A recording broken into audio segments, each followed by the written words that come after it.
वसिष्ठनप्तारं शक्तेः पौत्रमकल्मषम् पराशरात्मजं वन्दे शुकतातं तपोनिधिं व्यासाय विष्णुरूपाय व्यासरूपाय विष्णवे नमो वै ब्रह्मनिधये वासिष्ठाय नमो नमः अविकाराय शुद्धाय नित्याय परमात्मने सदैकरूपरूपाय विष्णवे सर्वजिष्णवे यस्य स्मरणमात्रेण जन्म संसारबन्धनात् विमुच्यते नमस्तस्मै विष्णवे प्रभविष्णवे ॐ नमो विष्णवे प्रभविष्णवे श्रीवैशम्पायन उवाच श्रुत्वा धर्मानशेषेण पावनानि च सर्वशः युधिष्ठिरः शान्तनवं पुनरेवाभ्यभाषत युधिष्ठिर उवाच किमेकं दैवतं लोके किं वाप्येकं परायणम् स्तुवन्तः कङ्कमर्चन्तः प्राप्नुयुर्मानवा शुभम् को धर्मः सर्वधर्माणां भवतः परमो मतः किं जपन्मुच्यते जन्तुर्जन्म संसारबन्धनात् श्रीभीष्म उवाच जगत्प्रभुं देवदेवमनन्तं पुरुषोत्तमम् स्तुवन्नाम सहस्रेण पुरुषः सततोत्थितः तमेव चार्चयन् नित्यं भक्त्या पुरुषमव्ययम् ध्यायन् स्तुवन् नमस्यं च यजमानस्तमेव च अनादिनिधनं विष्णुं सर्वलोकमहेश्वरम् लोकाध्यक्षं स्तुवन् नित्यं सर्वदुःखातिगो भवेत् ब्रह्मण्यं सर्वधर्मज्ञं लोकानां कीर्तिवर्धनम् लोकनाथं महद्भूतं सर्वभूतभवोद्भवम् एष मे सर्वधर्माणां धर्मोऽधिकतमो मतः यद्भक्त्या पुण्डरीकाक्षं स्तवैरच्चेन्नरः सदा परमं यो महत्तेजः परमं यो महत्तपः परमं यो महद्ब्रह्म परमं यः परायणम् पवित्राणां पवित्रं यो मङ्गलानां च मङ्गलम् दैवतं देवतानां च भूतानां यो व्ययः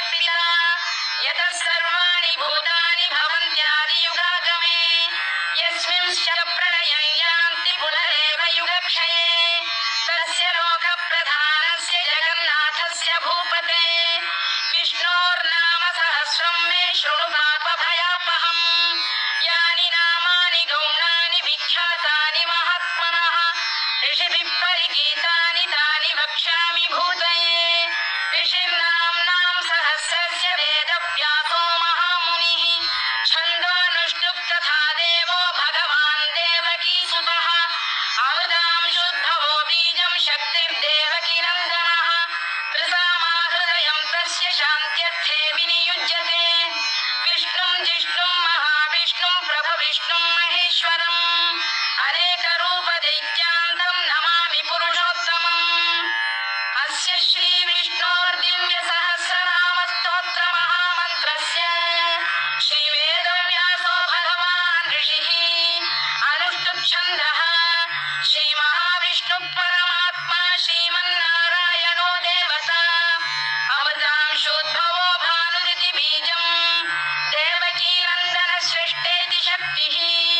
उद्भवः क्षोभणो देव इति परमो मन्त्रः शङ्खबृन्नन्दकी चक्रीति कीलकम् शार्ङ्गधन्वा गदाधर इत्यस्त्रम् रथाङ्गपाणिरक्षोभ्य इति नेत्रम् त्रिसामासामरः सामेति कवचम् आनन्दं परब्रह्मेति योनिः ऋतुः सुदर्शनकाल इति दिग्बन्धः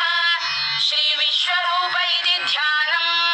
श्रीमहाविष्णुप्रीत्यर्थे सहस्रनाम जपे विनियोगः ज्ञानम् क्षीरोदन्वत्प्रदेशे शुचिमणिविलसत्सैकते मौक्तिकानां मालात्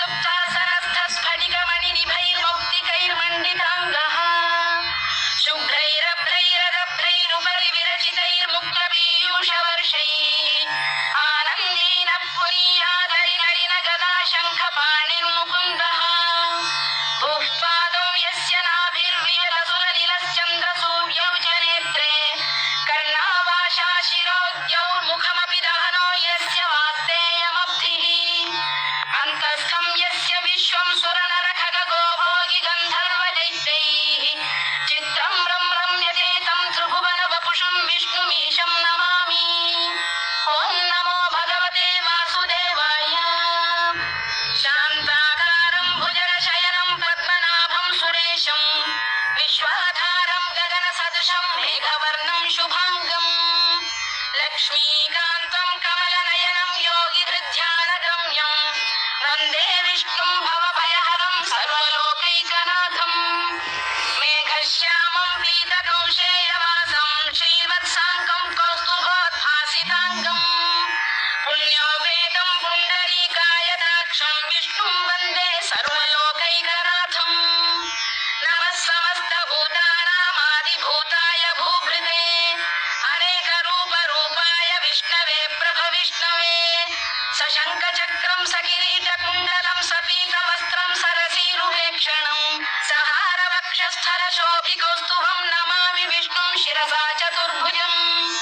छायायां पारिजातस्य हेमसिंहासनोपरि आसीनमम्बुदश्याममायताक्षमलङ्कृतम् चन्द्राननं चतुर्बाहुं श्रीवत्साङ्कितवक्षसम् रुक्मिणी सत्यभामाभ्यां सहितं कृष्णमाश्रये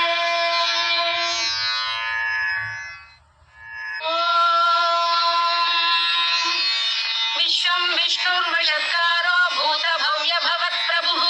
भूतकृद्भूतभृद्भावो भूतात्मा भूतभावनः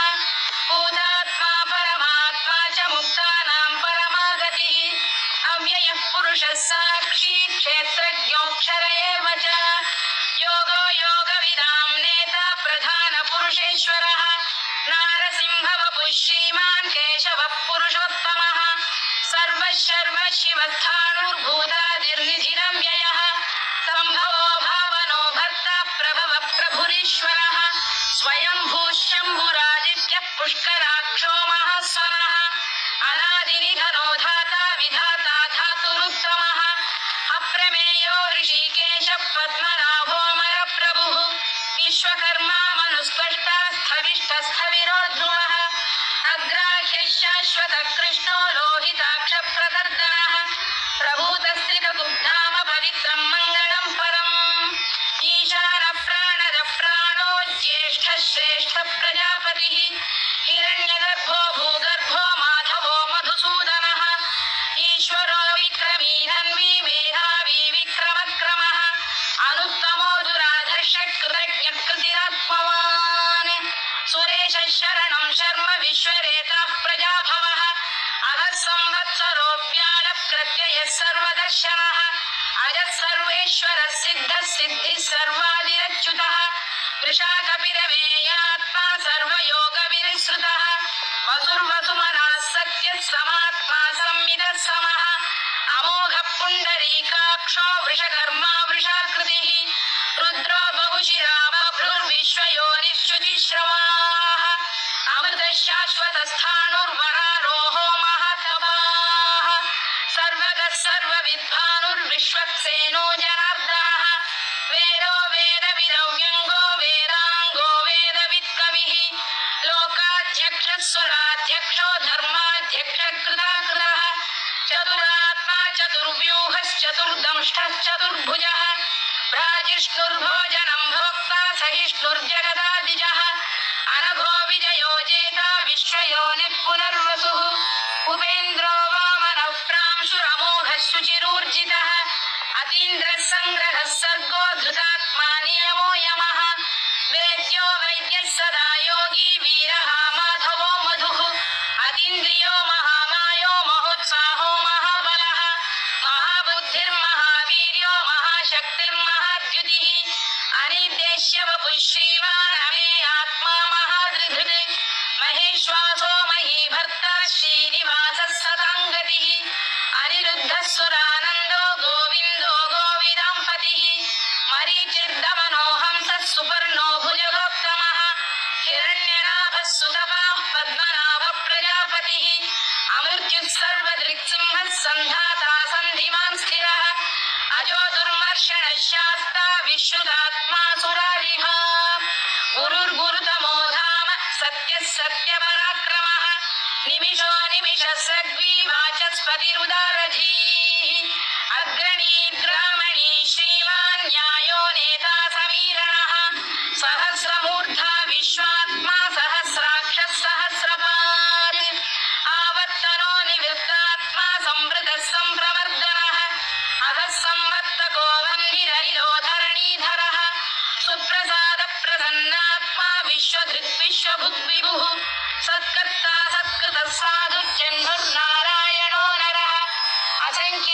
प्रमेयात्मा विशिष्टशिष्टकृच्छुचिः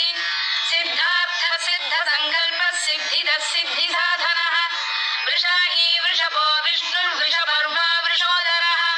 वर्धनो वर्धमानश्च विविक्तश्रुतिसागरः सुभुजो दुर्धरो वाग्मी महेन्द्रो वसुदो वसुः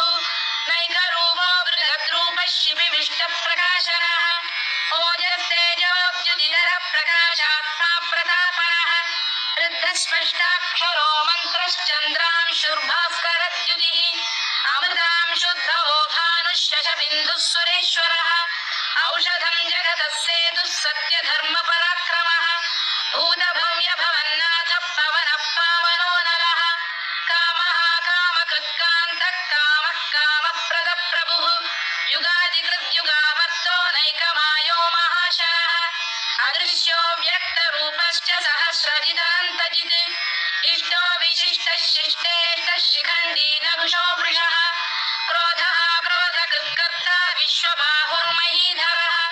अच्युतप्रतितः प्राणप्राणदो वासवानुजः अपां निधिरधिष्ठानमप्रमत्तप्रतिष्ठितः स्कन्दस्कन्दधरो दुर्यो वरदो वायुवाहनः वासुदेवो बृहद्भानुरादिदेवः पुरन्दरः अशोकस्तारणस्तारः शूरः शौरिर्जनेश्वरः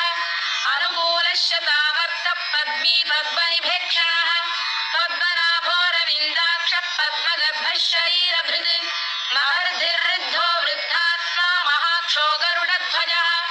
अतुलः शरभो भीमः समयज्ञो हविर्हरिः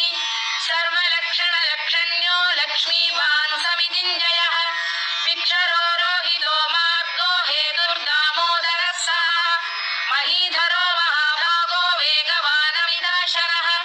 उद्भवः क्षोभणो देवः श्रीगर्भः परमेश्वरः करणं कारणं कर्ता विकर्ता गहनो गुहः व्यवसायो व्यवस्थानः संस्थानस्थानदो ध्रुवः परधिः परमस्पष्टः तुष्टः पुष्टः शुभेक्षणः रामो विरामो विरतो मार्गो नेयो नयोनयः वीरः शक्तिमतां श्रेष्ठो धर्मो धर्मविदुत्तमः वैकुण्ठः पुरुषः प्राणः प्राणदः प्रणवपृतुः हिरण्यगर्भः शत्रुघ्नो व्याप्तो वायुरधोक्षजः ऋतुः सुदर्शनकारः परमेष्ठी परिग्रहः उग्रः संवत्सरो दक्षो विश्रामो विश्वदक्षिणः विस्तारस्थावरस्थाणुः प्रमाणं बीजमव्ययम् अर्थोऽनर्थो महाकोशो महाभोगो महाधनः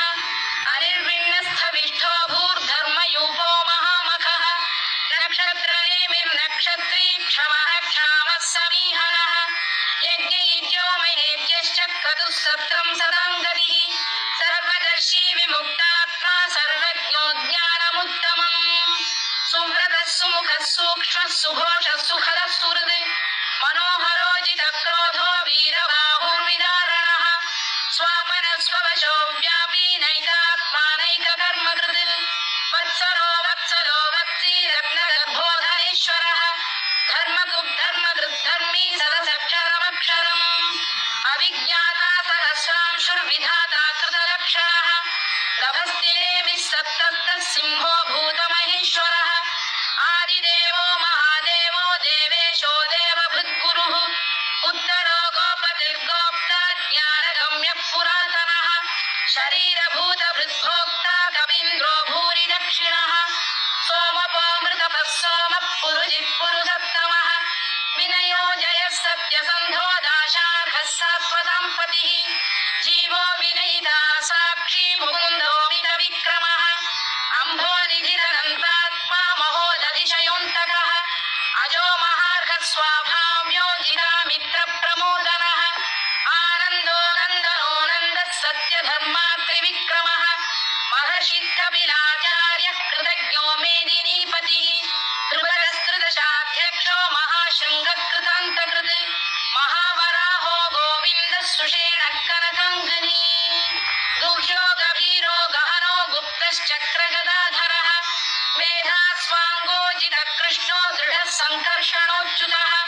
वरुणो वारुणो वृक्षः पुष्कराक्षो महामनाः भगवान् भगहानन्दी वनमाली हलायुधः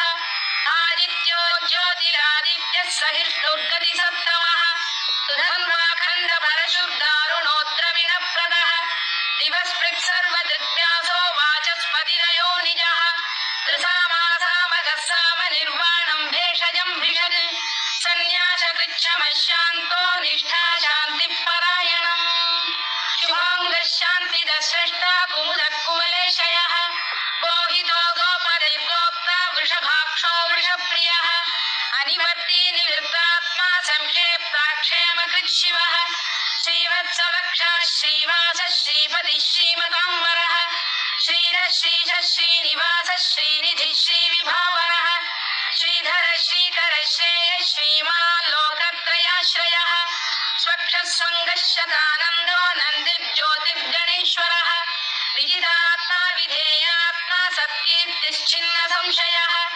उदीर्णः सर्वतश्चक्षुरनीशः शाश्वतस्थिरः भूषयो भूषणो भूतिर्विशोकः शोकनाशनः अर्चिष्मानर्चितः कुम्भो विशुद्धात्मा विशोधनः अनिरुद्धो प्रतिरथः प्रद्युम्नो मितविक्रमः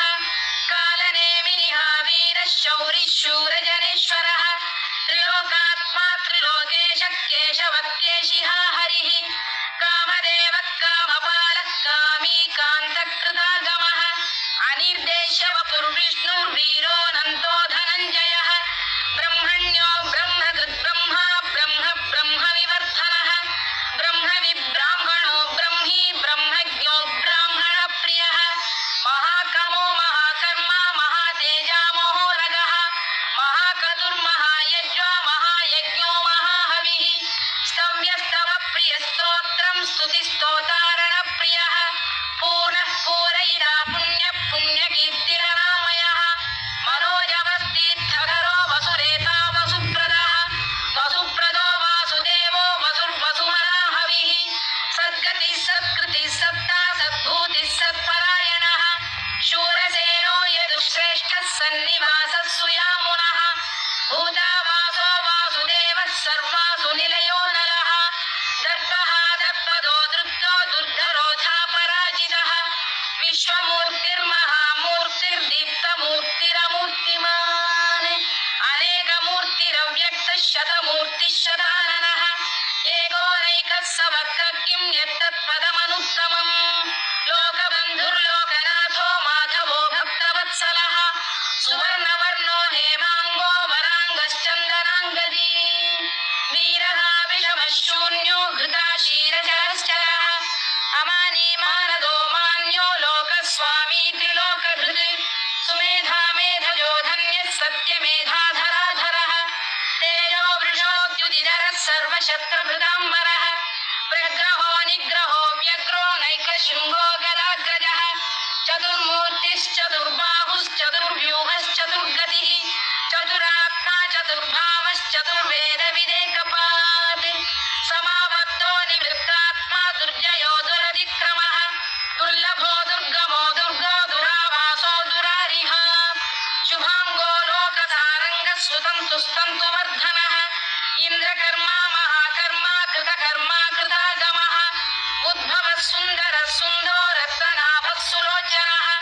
अर्को वाजसनः शृङ्गी जयन्तः सर्वविजयी सुवर्णबिन्दुरक्षोभ्यः सर्ववागीश्वरेश्वरः महाह्रदो महागर्तो महाभूतो महानिधिः कुमुदकुन्दरकुन्दः पर्जन्यः पावनोऽनिलः अमृताशोऽमृतवपुः सर्वज्ञः सर्वतोमुखः सुलभः सुमृतः सिद्धः शत्रुजिच्छत्रुतापनः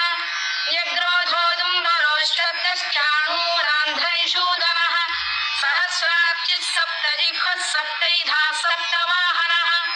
अमूर्तिरनघोचिन्त्यो भयकृद्भयनाशनः अणुबृहत्कृशस्थूलो गुणभृन्निर्गुणो महान् अधृतस्वधृतस्वास्य प्राग्वंशो वंशवर्धनः धारभृत्कथितो योगी योगीशः सर्वकामदः आश्रमश्रमणः क्षामः सुवर्णो वायुवाहनः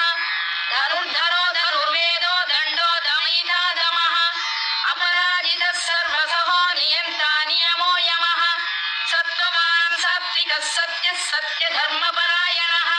अभिप्रायप्रियार्गोरप्रियकृत्प्रीतिवर्धनः विहाय सगतिर्ज्योतिः सुरुचिर्पुतभुग्विभुः रविर्विरोचनः सूर्यः सविता रविलोचनः अनन्तो हुतभुग्भोक्ता सुखदो नैकजोऽग्रजः अनिर्विण्णः सदामर्षि लोकाधिष्ठानमद्भुतः सनातनतमः कपिलः कपिरव्ययः स्वस्तिदः स्वस्तिकृत् स्वस्ति स्वस्ति भुक् स्वस्ति दक्षिणः अरौद्रः कुण्डली चक्री विक्रम्यूर्जितशासनः शब्दादिगः शब्दसः शिशिरः शर्वरीकरः अक्रूरप्येशलो दक्षो दक्षिणः क्षमिणाम्बरः विद्वत्तमो वीतभयः पुण्यश्रवणकीर्तनः उद्धारणो दुष्कृतिः पुण्यो दुःस्वप्ननाशनः वीरः रक्षणः सन्तो जीवनपर्यवस्थितः अनन्तरूपोऽनन्तः श्रीर्जितमन्युर्भयापहः चतुरश्रो गभीरात्मा विदिशो व्यादिशो दिशः अनादिर्भूर्भुवो लक्ष्मी सुवीरो रुचिराङ्गदः जननो जनजन्मादिर्भीमो भीमपराक्रमः आधारनिलयो धाता पुष्पहास प्रजागरः ऊर्ध्वरः सत्पथाचार प्राणद प्रणवप्रणः प्रमाणं प्राणनिलय प्राणभृत् प्राणजीवनः तत्त्वं तत्त्वविदेगात्मा जन्म मृत्युजरातिगः भूर्भुवः स्वस्तरुस्तारः सविता प्रपितामहः यज्ञो यज्ञपतिर्यज्वा यज्ञाङ्गो यज्ञवाहनः यज्ञभृद्यज्ञकृद्यज्ञी यज्ञभुग्यज्ञसाधनः यज्ञान्तकृद्यज्ञगुह्यमन्नमन्नादयेव च आत्मयोनिः स्वयं जातो वैखानः सामगायनः देवकीनन्दनः स्रष्टा क्षितीशः पापनाशनः शङ्खबृन्नन्दकी चक्रीशाङ्गधन्वा गदाधरः तथाङ्गपाणिरक्षोभ्यः सर्वप्रहरणायुधः सर्वप्रहरणायुध ॐ नम इति परमाली गरीशाङ्गी शङ्खी चक्री चरन्दकी श्रीमान् नारायणो विष्णुर्वासुदेवोऽभिरक्षतु वनमाली गरीशाङ्गी शङ्खी चक्री चरन्दकी श्रीमान् नारायणो विष्णुर्वासुदेवोऽभिरक्षतु वनमाली गरीशाङ्गी शङ्खी चक्री चरन्दकी श्रीमान् नारायणो विष्णुर्वासुदेवोऽभिरक्षतु इदीदं कीर्तनीयस्य केशवस्य महात्मनः नाम्नां सहस्रं दिव्यानामशेषेण प्रकीर्तितम् य इदं शृणुयात् नित्यं यश्चाभिपरिकीर्तयेत् नाशुभं प्राप्नुयात् किञ्चित् सोमुत्रेह च मानवः वेदान्तको ब्राह्मणः स्यात् क्षत्रियो विजयी भवेत् वैश्यो धनसमृद्धः स्यात् शूद्रः सुखमवाप्नुयात् धर्मार्थी प्राप्नुयात् धर्ममर्थार्थी चार्थमाप्नुयात् कामानवाप्नुयात् कामी प्रजार्थी चाप्नुयात् प्रजाम् भक्तिमान् यः सदोत्थाय शुचिस्तद्गतमानसः सहस्रं वासुदेवस्य नाम्नामेतत्र कीर्तयेत् यशः प्राप्नोति विपुलं याति प्राधान्यमेव च अचलां श्रियमाप्नोति श्रेयः प्राप्नोत्यनुत्तमम् न भयं क्वचिदाप्नोति वीर्यं तेजश्च विन्दति भवत्य रोगोद्युगिमान् बलरूपगुणान्वितः रोगार्तो मुच्यते रोगात् बद्धो मुच्येत बन्धनात् भयान् मुच्येत भीतस्तु मुच्येतापन्न आपदः दुर्गाण्यतितरत्याशु पुरुषः पुरुषोत्तमम् सुवन्नाम सहस्रेण नित्यं भक्तिसमन्वितः वासुदेवाश्रयो मर्त्यो वासुदेवपरायणः सर्वपापविशुद्धात्मा याति ब्रह्म सनातनम् न वासुदेव भक्तानामशुभं विद्यते क्वचित् जन्म मृत्युजरा व्याधिभयं नैवोपजायते इमं स्तवमधीयानः श्रद्धा भक्तिसमन्वितः युज्येतात्मसुखक्षान्तिः श्रीधृतिस्मृतिकीर्तिभिः न क्रोधो न च मात्सर्यं न लोभो नाशुभामतिः भवन्ति कृतपुण्यानां भक्तानां पुरुषोत्तमे यौ स चन्द्रार्कनक्षत्राखं दिशो भूर्महोदधिः वासुदेवस्य वीर्येण विधृतानि महात्मनः ससुरासुरगन्धर्वं स यक्षोरगराक्षसम् जगत्वशे वर्ततेदं कृष्णस्य सचराचरम् इन्द्रियाणि मनोबुद्धिः सत्त्वं तेजो बलं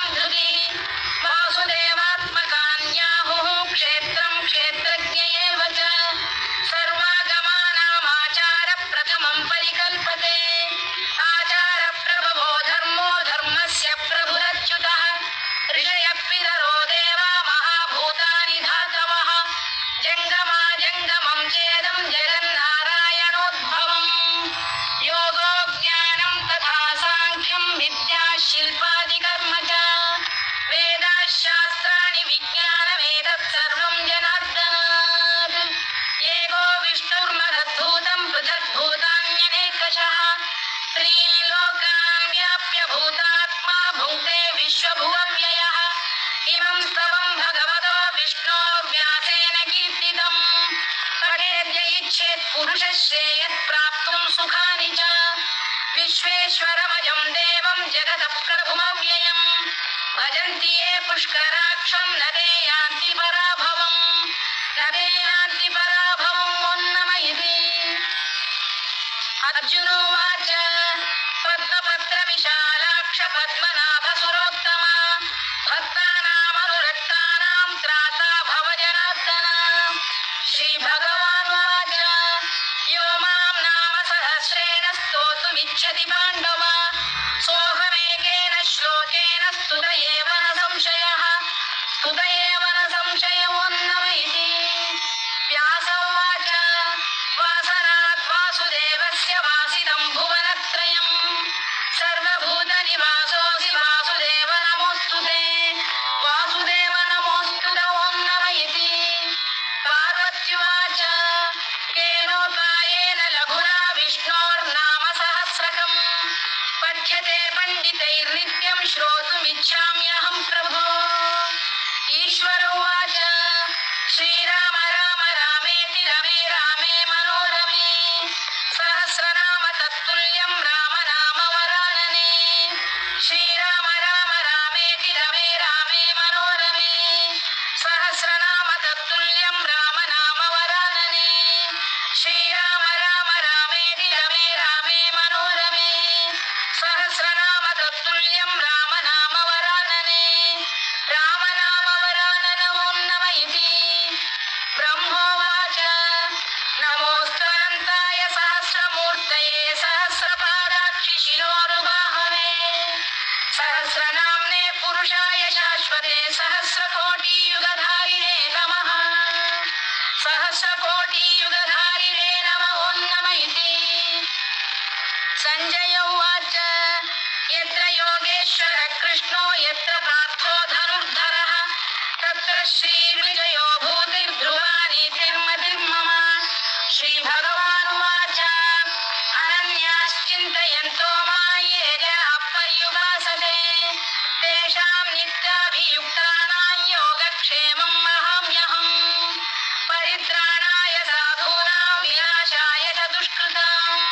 धर्मसंस्थापनार्थाय सम्भवामि युगे युगे